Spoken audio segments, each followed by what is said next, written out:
Alors, je voudrais vous parler de linguistique et la question du U et du T en français. Le U fait problème parce que il n'est pas prononcé après le Q et après le G, alors qu'il est dans notre langue. L'anglais dit William parce qu'on dit William. Et nous on dit Guillaume, donc on ne prononce pas le U. Même quand on dit la queue, quitter, on ne prononce pas le U, on dit quitter, alors que les Anglais disent quit, parce qu'ils n'ont pas compris que le U français ne se prononçait pas. Après le U, après le Q et le G, le U ne se prononce pas en français. Puis le deuxième point, c'est évidemment la question du T. La lettre T en français était problématique parce qu'elle a disparu dans beaucoup de cas.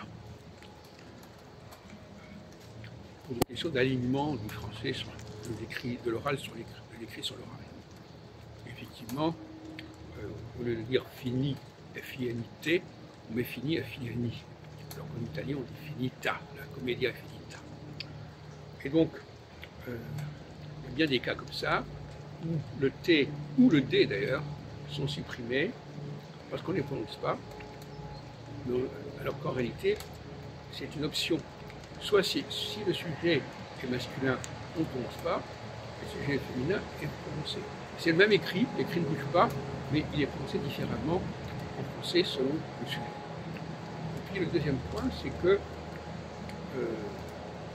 le T réapparaît dans ce que j'appelle le troisième étage. Par exemple, on a fermé. Fermé, ça doit s'écrire avec un T à la fin, non pas un accent. Mais on a fermeture. Donc le T réapparaît dans un troisième temps. Il n'apparaît pas au féminin ni au masculin, mais il apparaît dans le troisième temps, le substantif, etc. De la même façon que perturbation, par exemple.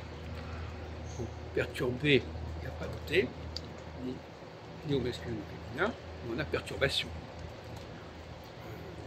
etc., etc.